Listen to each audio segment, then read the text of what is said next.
aoka hiderany anaran'i Jehovah ireo, fa izy no nandidy dia ary ireo. Nampitoetra ireo mandrakizay dorisy, nomendalana ireo ka tsy mba mihoatra. Mbola mihodinkodina trany eo amin'ny akanton'ny zavaboary isika, ny atsara ny zavaboary izay namboarin'Andriamanitra ao antsika.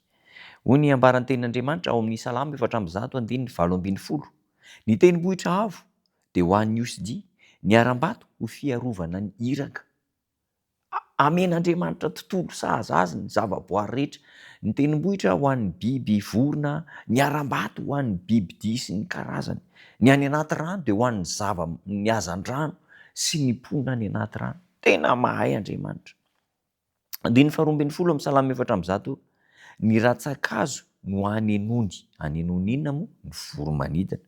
Any amin'ny tendrombohitra Alpa dia misy voromahery. Io tendrombohitra Alpa io dia rakotra zavona io. Ka rehefa fitoeran'ny voromahery any dia misy an'ilay zavona zany ny voromahery, dia misy tafio-drivotra miaraka amin'ilay zavona, dia tsy afaka manao ninona tsy ny voromahery fa entin'ilay tafiotra miaraka amin'ilay zavona midina any ambany any amin'ny lohasahany, dia tsy tafavoaka intsony. Ka izao rehefa tafapetraka any amin'ny lohasahany ilay voromahery dia tafapetraka any izy ary tsapany hoe tsy eto ny toerana tokony isy azy, dia manao ezaka mafy io voromahery io, manao ezaka mafy mampiasa ny elana, dia manidina miakatra, dia farany tazany rehefa any ambon'ilay zavona misy masoandro mibalika. Tahakan'izany koa ny fiainantsika. Indraindray mety rako-javona vokatry ny toe-javatra, ny ankiviana, ny fanenjehana, ny aizina, ny problema mangeja antsika. Indraindray misy langa, ny loza, ny fankalan'ny hafa, ny tsirary miatra amintsika. Misy an'ireo rahona izay tsy mety misava eo amin'ny fiainantsika isan'andro, ary misy olona mihitsy kivy sy ketraka hoe tsy mba hiratra mihitsy ny fiainako, fa dia anjadiany fahoriana sy ny tebotebo. Misy fahafatesana, sanatria maty ray aman-dreny, maty zanaka, maty ray tampo, izy manoa, izy onjoonjony rery sisy eo amin'ny fiainana.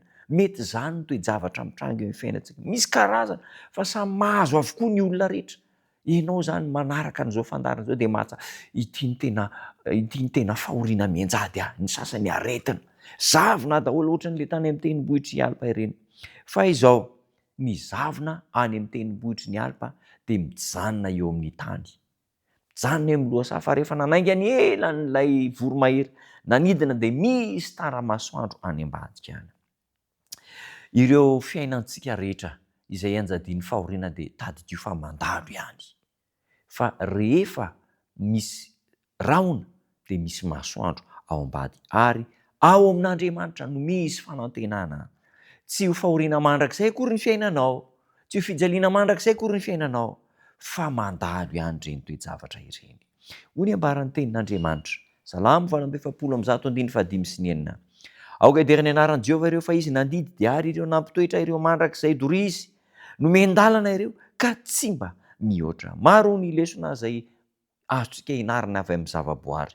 Mampianatra antsika hanana toky fanantenana ny zavaboary. Mampianatra antsika fa na dia misy aza ny tendrombohitra dia mbola misy ny lohasaha, na dia misy aza ny tafio-drivotra dia mbola misy ny andro milamina, na mahery aza ny tafio-drivotra dia mbola misy ny masoandro mibaliaka. Ny vatan-kazo izay mifamatotra sy miolokoloka fony izy mbola hazo tanora, izay tsy hainy ny hery ety an-tany hovana amin'ny endrika mahitsy, dia mampiseho antsika ny fiantraikan'ny hery miasa mangina voalohany. Ka izao eny an-tendron'ilay hazo, na dia miolokoloka aza, dia misy hazo mahitsy eny an-tendrony eny. Na izany aza aoka hideran'Andriamanitra amin'ny toe-javatra rehetra isika, fa mahagaga nanaovan'Andriamanitra antsika.